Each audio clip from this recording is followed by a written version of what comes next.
दोस्तों, मैं दीपांशु आप सभी का अपने चैनल पे स्वागत करते हैं।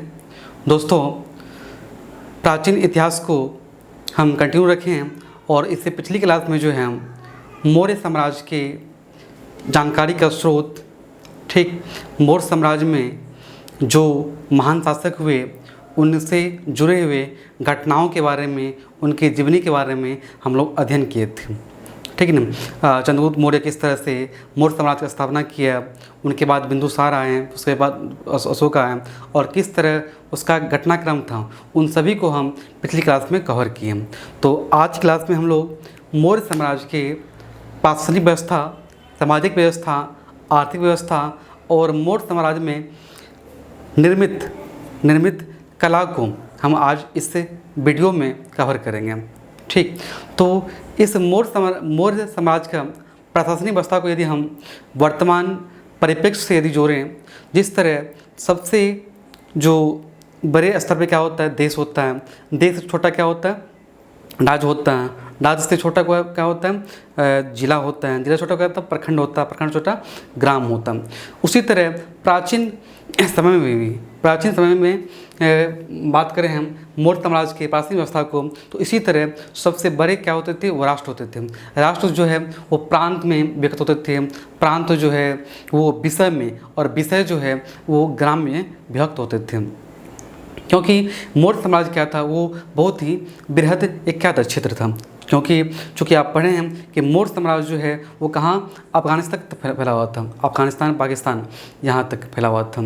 तो बृहद होने के लिए प्रशासनिक व्यवस्था को सुचारू रूप से, सही रूप से, सही ढंग से उसे संचालन के लिए राजा जो है अपने सहायता के लिए कई तरह के अमात्य का, किस तरह का अमात्य का नियुक्ति करते थे। और इसी अमात्य में जो है एक महत्वपूर्ण पद जो था वो क्या था, प्रधानमंत्री था। चाणक्य जो थे वो क्या थे, वो प्रधानमंत्री थे, ठीक ना। इसके बारे में हम पढ़ेंगे। क्योंकि ये मौर्य साम्राज्य जो है वो बहुत ही क्या थे, बहुत बड़े क्षेत्र में फैला हुआ था। तो सबसे जो महत्वपूर्ण क्या है, राजा थे। राजा जो है वो न्यायिक केंद्र थे और इस न्यायिक केंद्र में ही राजा नियुक्त होते थे। सबसे जो अंतिम किसी चीज़ का यदि कार्रवाई करना हो, ठीक है ना, तो वो राजा के ही हाथों में था, ठीक। जिस तरह आज क्या है, देश में प्रधानमंत्री हैं, ठीक है ना। चूँकि अभी क्या है, लोकतांत्रिक है और पहले क्या था, राजतंत्र था, ठीक है ना। अमात्य और अमात्य के हेल्प के लिए, सहायता के लिए क्या थे, तीर्थ थे। क्या थे, तीर्थ। तो शीर्ष सबसे उच्च अधिकारी को हम तीर्थ कहते हैं। क्या कौन क्या कहे, तीर्थ कहा गया। क्या तीर्थ कहा गया। यदि हम बात करें तो ये तीर्थ जो है, तीर्थ के सहायता के लिए कई तरह का अध्यक्ष का नियुक्ति किया जाता था।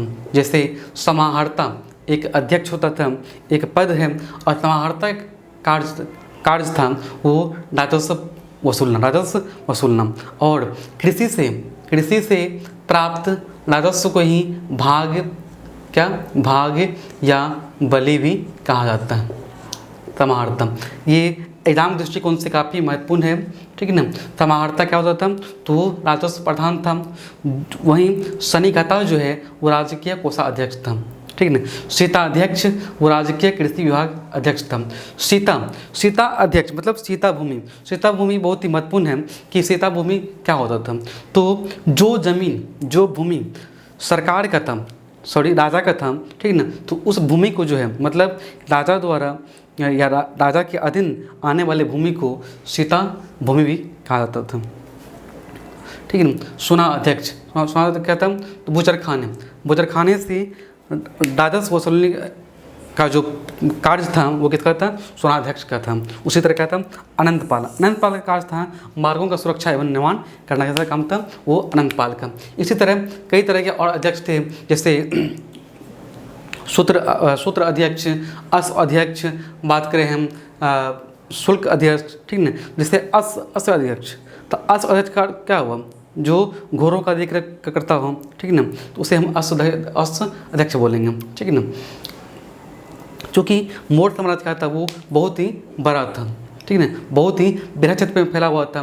तो मौर्य साम्राज्य की प्राचीन व्यवस्था को चलाने के लिए, सुचारू ढंग से उसे संचालन के लिए उसे सैन्य या सैनिक की आवश्यकता पड़ती थी।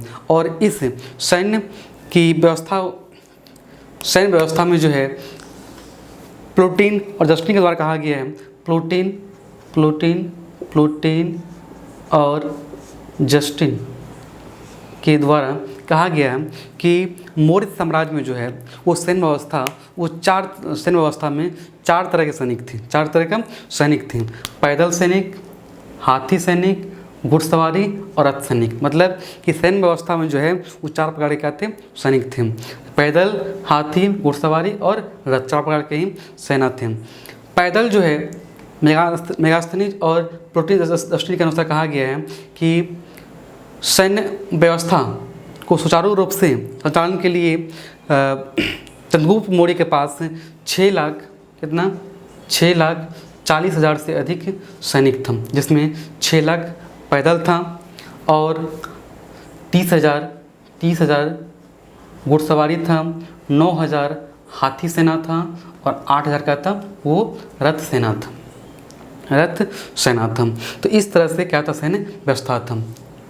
क्योंकि कि यदि साम्राज्य को सुचारू रूप से, सही रूप से संचालन करें तो उसके लिए सबसे महत्वपूर्ण कड़ी क्या होता है, वो सैन्य व्यवस्था होता है। ये सैन्य व्यवस्था यदि आपका मजबूत रहेगा तो क्या वो राज्य उतना ही क्या होगा, विकसित होगा, डेवलप होगा, उस राज्य में शांति बना रहेगा। मौर्य साम्राज्य में गुप्तचर क्या था, गुप्तचर राजा जो है अपने साम्राज्य में गुप्तचर, जिसे अर्थशास्त्र में गुड पुरुष, अर्थशास्त्र में जो है गुड पुरुष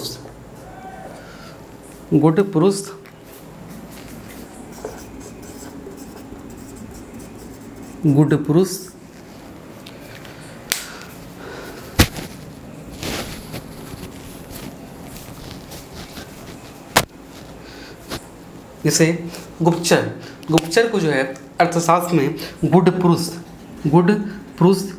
कहा जाता है, गुप्तचर का आवश्यकता क्यों थी? तो राजा जो है अपने साम्राज्य में आम जनताओं के बीच क्या तकलीफ़ है, क्या कठिनाई है और उनका क्या मत है, साथ ही राजा के विपक्ष में कौन किस तरह से राजा के बारे में सोचता है, ठीक है ना। तो उन चीज़ों को जानने के लिए राजा जो है गुप्तचर जैसी संस्थाओं का विभाग का निर्माण किया था। और ये गुप्तचर जो थे वो 2 तरह के थे, एक तो संस्था थे, दूसरा क्या थे, संचरा थे। संस्था का अर्थ हुआ कि ये एक क्या थे, ये एक जगह, एक स्थान पर रहकर जासूसी करते थे। जबकि वहीं बात करें संचरा का, तो संचरा का अर्थ होता है कि घूम कर जासूसी करना, ये किसका, ये संचरा का क्या था, ये कार्य था, ठीक ना। तो गुप्तचर क्या थे, वो 2 तरह के थे, जिसे क्या बोले, गुप्तचर को जो अर्थशास्त्र में गुड पुरुष कहा गया। गुप्तचर 2 तरह के थे, एक संस्था, दूसरा क्या था, संचरा। संस्था एक स्थान पर रहकर और गुप्तचर संचरा जो है घूम कर इस तरह का जासूसी करते थे। वहीं चूँकि कि यदि प्रशासन व्यवस्था यदि सही हो तो उसके लिए क्या है, एक न्याय की व्यवस्था होनी चाहिए। और न्याय के लिए जो है, न्याय के लिए 2 तरह का अदालत था। चूँकि हम ये पढ़ें कि राजा जो थे वो न्यायिक केंद्र का क्या था, मुख्य बिंदु था, मुख्य यही था। लेकिन इतने बड़े क्षेत्र में हर एक आदमी का जो सज़ा देना है, उसको सुनवाई करना एक व्यक्ति के संभव नहीं था, ठीक ना। इसीलिए छोटे स्तर पर, निचले स्तर पर जो है 2 तरह की अदालत थी। एक क्या था, धर्मस्थीय अदालत और क्या था, कंटक शोधन अदालत। धर्मस्थीय अदालत क्या होता है? तो धर्मस्थीय अदालत में जो है उसमें दीवानी, ठीक है, ये क्या था, दीवानी अदालत था। और कंटक शोधन जो था वो फौजदारी, क्या था, फौजदारी, ठीक ठीक है ना।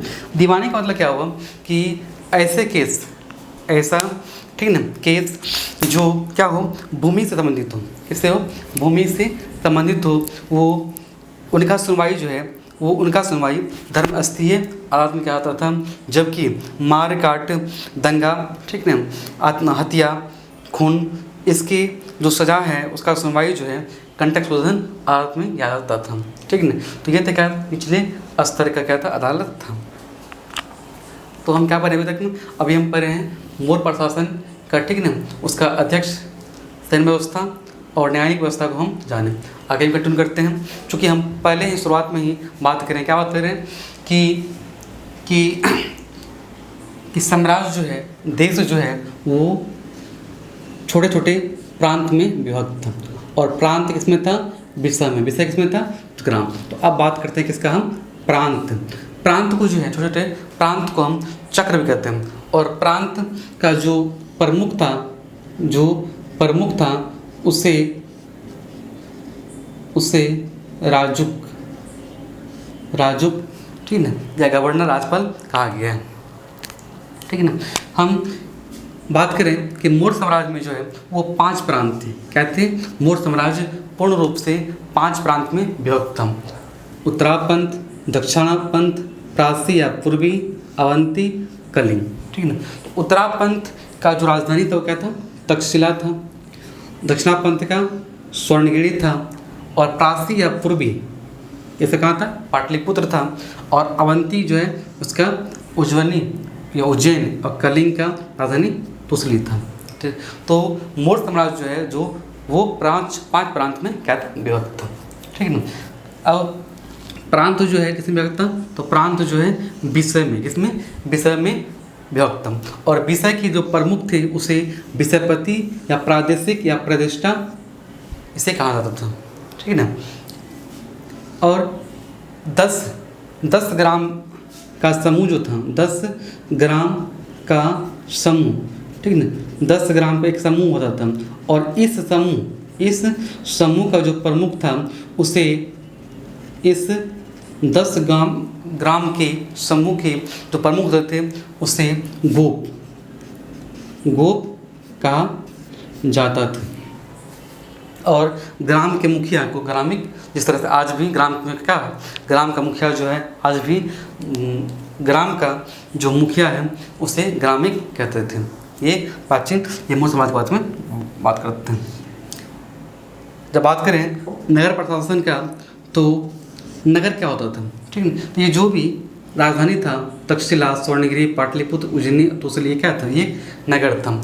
तो नगर, चूँकि नगर का जनसंख्या जो है वो काफ़ी बहुल होता है, ठीक है ना, अधिक होता है, इसीलिए नगर में प्रशासनिक व्यवस्था को सही रूप से चलाने के लिए, ठीक है ना, यहाँ एक अलग तरह की व्यवस्था थी। और नगर प्रशासन को संचालित करने के लिए यहाँ नगर पालिकाओं का निर्माण किया गया, नगर पालिकाओं का यहाँ किया गया, ठीक है ना। और इसके प्रमुख जो है, इसके प्रमुख को कहा गया है नागरक, इसके प्रमुख को नागरक या पुरमुख कहा गया, ठीक है ना। नागरक या प्रमुख कहा गया किसके, तो नगर प्रशासन के जो संचालित करता है नगर पालिका, और नगर पालिका प्रमुख क्या था, नागरिक या प्रमुख कहलाता है। हम बात कर रहे हैं अब किसके बारे में, सामाजिक व्यवस्था के बारे में। तो सामाजिक व्यवस्था की यदि बारे में हम बात करें तो सामाजिक व्यवस्था में 2 मत हैं। एक तो कौटिल्य है, जिसे आप चाणक्य कहते हैं, और दूसरा मत जो है किसका है, मेगास्थनीज के। पहला हम बात करें, पहला पॉइंट कि कौटिल्य के अनुसार कहा गया है कि मौर्य समाज का जो सामाजिक व्यवस्था था वो वर्ण व्यवस्था था। यहाँ 4 वर्ण होते थे, ब्राह्मण, क्षत्रिय, वैश्य और शूद्र, ठीक है ना। और वहीं मेगास्थनीज का कहना हुआ कि नहीं, मौर्य साम्राज्य का जो सामाजिक व्यवस्था था वो 7 वर्ण थे, वो 7 वर्ण में बटा हुआ था। क्यों, ये मतभेद क्यों था, क्योंकि कौटिल्य का जो था वो वर्ण व्यवस्था के आधार, किस पे, वर्ण व्यवस्था के आधार पर था। जबकि मेगास्थनीज का जो था वो कार्य के आधार पर, जो व्यक्ति जैसा कार्य करेगा तो उस तरह का उसका क्या होगा, वर्ण व्यवस्था होगा। तो मेगास्थनीन के अनुसार 7 वर्ण क्या था? दार्शनिक, किसान, पशुपालन, कारीगर, सैनिक, निरीक्षक और मंत्री। ठीक है। पशुपालन को किसी बुक में जो है अहीर भी लिखते हैं। ठीक है। मतलब जो जिस तरह कार्य करता है उस वर्ण उसको उस वर्ण में बांटा गया, उस तरह से वर्ण में बांटा गया। ठीक है। दूसरा जो मत था, कौटिल्य का कहना था कि मौर्य साम्राज्य में जो है दास प्रथा थी, जबकि मेगास्थनीन का कहना हुआ कि मौर्य समाज में दास प्रथा नहीं थी। क्यों? क्योंकि जिस तरह का व्यवस्था यूनान में दास प्रथा की स्थिति था, उस तरह का स्थिति मौर्य साम्राज्य में दास प्रथा की स्थिति नहीं था। इसीलिए उसे लगा कि मौर्य साम्राज्य में जो है दास प्रथा नहीं था। ठीक है। तो ये दो मत था सामाजिक व्यवस्था से संबंधित, दो व्यवस्था है। ठीक है। एक क्या था? वर्ण व्यवस्था, दूसरा क्या? दास प्रथा। ठीक है। इसके अलावा बात करें यदि हम मौर्य साम्राज्य की सामाजिक व्यवस्था में, तो महिलाओं का जो स्थिति था वो पहले से क्या था? थोड़ा सा बेहतर था। और यहाँ तक कि महिला जो है वेश्यावृत्ति भी करते थे। ठीक है ना। तो वेश्यावृत्ति जो महिला करते थे उसे कहा गया है क्या? तो रूपा जीवा। क्या कहा जाता है? तो रूपा जीवा जो है वेश्यावृत्ति को कहा जाता है। मतलब वेश्यावृत्ति करने वाली महिलाओं को क्या बोलते हैं? रूपा जीवा भी कहा जाता है। ठीक है। तो यह हम अभी तो बात की है मौर्य साम्राज्य का प्रशासन के बारे में। ठीक है। मौर्य साम्राज्य से संबंधित या विभिन्न तरह के विभागों का जो अध्यक्ष होता था वो अध्यक्ष बारे में, जैसे तमाहर्ता, शनिघता, सीता अध्यक्ष, सुनाध्यक्ष, अनंतपाल। ठीक है ना। जैसे अश्व अध्यक्ष, ठीक है ना, शिला अध्यक्ष, इस तरह से हम बात की। ठीक है। फिर बात की सैन्य व्यवस्था के बारे में कि 4 तरह का सैन्य व्यवस्था था। क्या? रथ सेना, ठीक है, पैदल सेना, हाथी सेना और क्या था? पैदल सेना, हाथी सेना, घुड़सवारी। ठीक है ना, मतलब घुड़सवारी था। ठीक है। फिर बात की हम गुप्तचर व्यवस्था और इसके बाद न्यायिक व्यवस्था के बारे में हम बात की। ठीक है। इतना हम बात करने के बाद हम आगे बढ़ते हैं। अब हम बात करते हैं कि मौर्य साम्राज्य का आर्थिक व्यवस्था के बारे में हम लोग चर्चा करते हैं। ठीक है। तो मौर्य साम्राज्य का आर्थिक व्यवस्था क्या थी? तो प्राचीन काल से लेकर आधुनिक काल तक क्या है, सबसे जो मुख्य है, ठीक है ना, मतलब जो भी मनुष्य है उसका जो क्रियाकलाप है, दिनचर्या है या जीवन यापन है, वो किस पे डिपेंड करता है? तो कृषि पे। किस पे? कृषि पे। तो उसी तरह मौर्य साम्राज्य का आर्थिक व्यवस्था भी क्या है, उसका एक मजबूत कड़ी जो है वो क्या था? कृषि था। क्या था? कृषि था। ठीक ना। तो आर्थिक व्यवस्था की बात करें तो आर्थिक व्यवस्था में हम 3 तरह पढ़ेंगे: कृषि, व्यापार और उद्योग। कृषि जो है वो काफ़ी महत्वपूर्ण था और कृषि से सबसे अधिक राजस्व, कितना? सबसे अधिक राजस्व कृषि से प्राप्त किया जाता था। ठीक है। कृषि से 1/6 भाग से 1/4 भाग तक इससे राजस्व वसूला जाता था। जबकि हम व्यापार की बात करें तो व्यापार जो है मौर्य साम्राज्य में वो आंतरिक और बाह्य दोनों स्तर पर होता था। व्यापार जो है आंतरिक और बाह्य चूँकि मौर्य साम्राज्य का संबंध जो है यूनान से रहा, इसलिए हम बोल सकते हैं कि मौर्य साम्राज्य का व्यापार जो है यूनान से होता था। इसीलिए आंतरिक और बाह्य दोनों स्तर पे व्यापार किया जाता था। जबकि बात करें उद्योग का, तो उद्योग में एकमात्र क्या था? वो था क्या? वस्त्र उद्योग। क्या था? वस्त्र उद्योग इसमें विकसित था। ठीक ना। तो ये 3 क्या था? आर्थिक व्यवस्था का आधार था कृषि, व्यापार और उद्योग। जो व्यक्ति टैक्स का चोरी करता था उसे एक मात्र सजा था। क्या था वो? मृत्युदंड। उसे मृत्युदंड दिया जाता था। जो व्यक्ति टैक्स चोरी करेगा उसे क्या था? मृत्युदंड की व्यवस्था था। हम बात करें मौर्य कला। बात करें कला क्या होता है? तो मानव के द्वारा निर्मित, चाहे इमारत हो, भवन हो या मृदभांड हो, ठीक ना, तो ये जो मानव के द्वारा निर्मित किया जाता है इसे क्या कहते हैं? कला कहते हैं। क्या कहते हैं? कला कहते हैं। हम बात कर रहे हैं मौर्य कला का। किसका बात कर रहे हैं? मौर्य कला का। चूँकि हम पढ़े थे कि हड़प्पा सभ्यता में जो है, जब उस सभ्यता का खुदाई हुआ तो उनसे जो है कई तरह का आभूषण प्राप्त हुआ, कई तरह का मृदवान प्राप्त हुआ, कई तरह का इमारत प्राप्त हुआ, अनागार प्राप्त हुआ, सभागार प्राप्त हुआ। इसका अर्थ क्या हुआ कि मानव के द्वारा उस समय भी कई तरह का इमारतें निर्माण किया जाता था, मतलब कला था, उस समय भी कला था। तो सिंधु सभ्यता से जब हमें साक्ष्य मिला कला का, तो सिंधु सभ्यता में कह सकते हैं कि सिंधु सभ्यता में जो है कला का क्या था, वो एक विकसित रूप में था। जबकि गुप्त काल आते हैं तो कला क्या हो गया, वो पूरी तरह से समाप्त हो गया। वही कला जो है फिर उसका उत्थान हुआ किसमें, तो मौर्य काल में। किसमें, मौर्य काल में जो है उसका कला का उत्थान हुआ, फिर पूर्ण रूप से कला का निर्माण होना शुरू हुआ। यदि हम बात करें कि मौर्य कला का या मौर्य साम्राज्य का यदि हमको इतिहास को सही रूप से जानना है, तो अशोक के द्वारा निर्मित अभिलेखागार को हम जानना चाहिए, ठीक ना। यदि अशोक के द्वारा निर्मित, ठीक ना, अशोक के द्वारा निर्मित अभिलेखों को यदि आप जानेंगे तो पूरे मौर्य साम्राज्य का इतिहास को आप जान पाएंगे, साथ ही अशोक इतिहास को भी आप जान पाएंगे, ठीक ना। तो अशोक के इतिहास को जानने के लिए या मौर्य साम्राज्य के इतिहास को जानने के लिए अभिलेखों को तीन वर्गों में वर्गीकरण किया गया।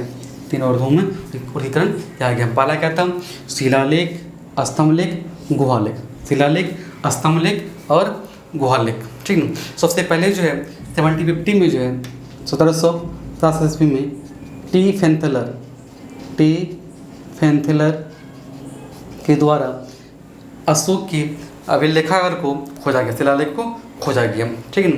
और इस शिलालेख को जो है सबसे पहले जो है जेम्स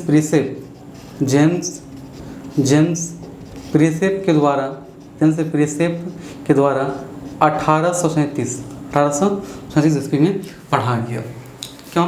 क्योंकि अशोक का जो शिलालेख था वो 4 भाषाओं में था, प्राकृत, ब्राह्मी, खरोष्ठी और अरमाइक।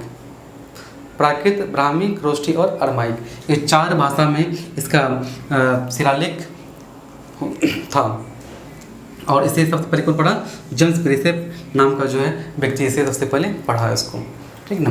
तो अशोक के शिलालेख जो है कुल 14 शिलालेख है, और इस 14 शिलालेख से जो है कुछ शिलालेख जो है काफ़ी ही इम्पोर्टेंट है, ठीक ना। तो उसे हम एक जगह एकत्रित किए हैं, जैसे कि प्रथम शिलालेख में जो है अशोक के द्वारा कहा गया है कि अहिंसा नहीं करना, ठीक ना, और पशु बलि की निंदा, ठीक ना, पशु बलि की निंदा किया, ठीक ना।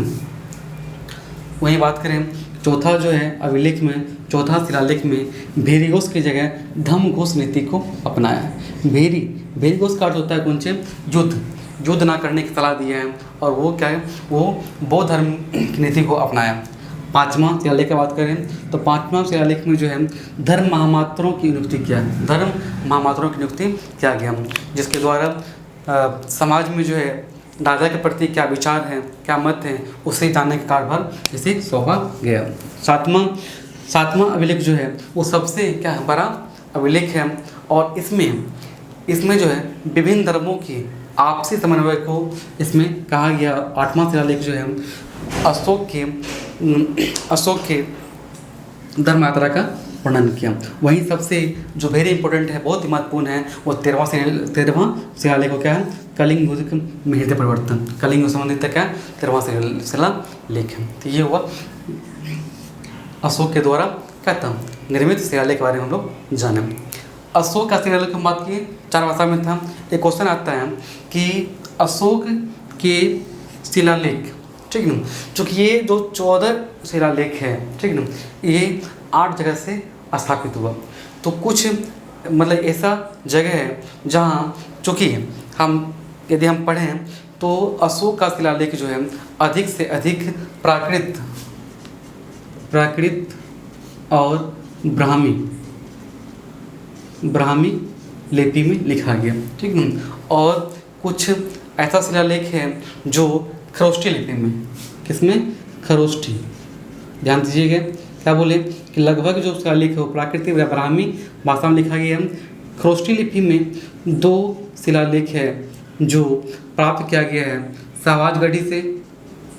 शाहबाज गढ़ी और मानसेरा, मानसेरा, मानसेरा। तो शाहबाज गढ़ी और मानसेरा से जो शिलालेख प्राप्त हुआ है, ठीक ना। तो ये इन दो जगह से प्राप्त शिलालेख पे जो है क्रोष्टी लिपि में लिखा गया। क्रोष्टी लिपि जो है वो बाईं से दाईं की ओर, बाईं से दाईं की ओर लिखा जाता है, बाईं से दाईं की ओर लिखा जाता है, ठीक ना। ये बात की क्या, तो हम क्या बात की, क्रोष्टी लिपि में दो जगह से, एक है शाहबाज गढ़ी और क्या मानसेरा से जो प्राप्त हुआ है, तो वो क्रोष्टी लिपि में लिखा गया, बाकी जो है प्राकृत और ब्राह्मी लिपि में लिखा गया, ठीक ना। ये था। चलिए बात करें हम स्तंभ लेख के बारे में, तो क्या है 7 स्तंभ लेख है, 7 स्तंभ लेख महत्वपूर्ण है अशोक का। एक है भाबरू स्तंभ। भाबरू स्तंभ से एक महत्वपूर्ण क्वेश्चन आता है कि भाबरू स्तंभ में जो है, इसमें अशोक जो है खुद को मगध का सम्राट कहा है, किसमें, भाबरू स्तंभ में। वही सारनाथ स्तंभ जो है जानते हैं हम, ठीक है ना, हमारा चिन्ह जो है वो कहाँ से, सारनाथ स्तंभ से प्राप्त हुआ है। सारनाथ स्तंभ के सबसे ऊपर में जो है वो क्या है, 4 सिंह है, क्या है, 4 सिंह का सिंह को उत्कीर्ण किया गया, 4 सिंह को उत्कीर्ण किया गया। और उस स्तंभ को यदि आप देखिएगा किसी भी एंगल से तो 3 सिंह ही दिखाई पड़ता है, ठीक है। तो ये काफ़ी महत्वपूर्ण है।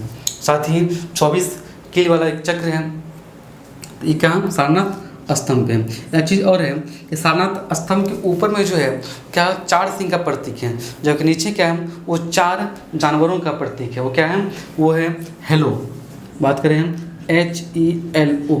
H से हॉर्स मतलब घोड़ा, E से एलिफेंट मतलब हाथी, L से लायन मतलब शेर, और O से ऑक्स मतलब बैल।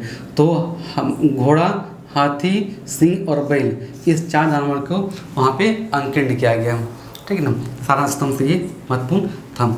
एक बात और ये कंगनहली स्तंभ जो है, ये कंगनहली स्तंभ पर जो है अशोक का चित्र को वहाँ पे उत्कीर्ण किया गया। कंगनहली, ये 3 काफ़ी महत्वपूर्ण है। भाबरू जिसमें अशोक जो खुद को क्या कहा गया, अशोक खुद को सम्राट घोषित किया। दूसरा सारनाथ, ठीक है ना।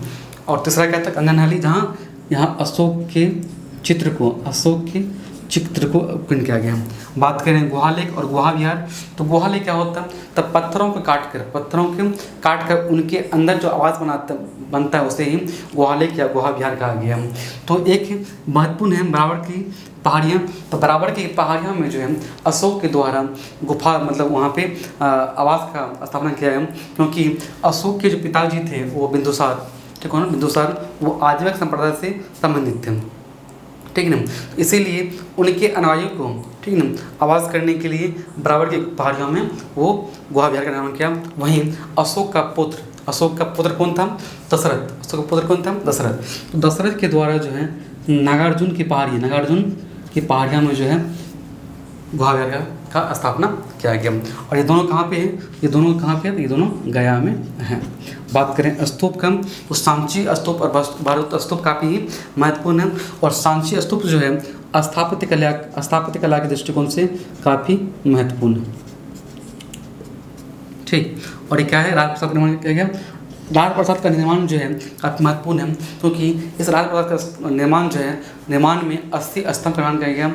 और उसका छत और फर्श जो है वो लकड़ी का। ध्यान दीजिएगा कि राजप्रसाद का जो है छत और फर्श किससे बना था, तो लकड़ी से। किससे, लकड़ी और पत्थर से बना हुआ था, ठीक है। बात करें लोक कला का, तो लोक कला के बारे में बात करें तो यक्ष और यक्षिणी का मूर्ति मिला और मृदभांड यहाँ से प्राप्त हुआ, ठीक है ना। चलिए ये था। एक चीज़ और देखिए, यदि हम बात करें कि अभिलेख में, तो अभिलेख में 1 2 3 टो पढ़िए, ठीक है ना। सोहगोड़ा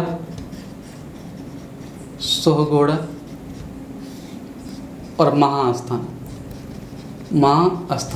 सोहगोड़ा जो है ये उत्तर प्रदेश में है, जबकि महास्थान कहाँ पे है, तो ये अभिलेख जो है ये बांग्लादेश में, कहाँ पे, बांग्लादेश में। और ये 2 अभिलेख क्यों महत्वपूर्ण हैं, तो इन 2 अभिलेख में जो है, इन दोनों अभिलेख में, ठीक है ना, आपात की स्थिति में, ठीक है ना, आपात की स्थिति में क्या राहत संबंधी जो कार्य था, मतलब आपात की स्थिति में राहत संबंधी कार्य को इसमें दिखाया गया। किसमें, तो सोहगोड़ा और महास्थान अभिलेख में। वहीं बात करें एक और अभिलेख काफ़ी महत्वपूर्ण है, वो क्या है, जूनागढ़ का अभिलेख। गढ़ का अभिलेख, ठीक है ना। ये किसका, तो ये दो अभिलेख जो है ये अशोक संबंधित है, जबकि जूनागढ़ अभिलेख जो है ये रुद्रदामन से संबंधित है, ठीक है ना। इस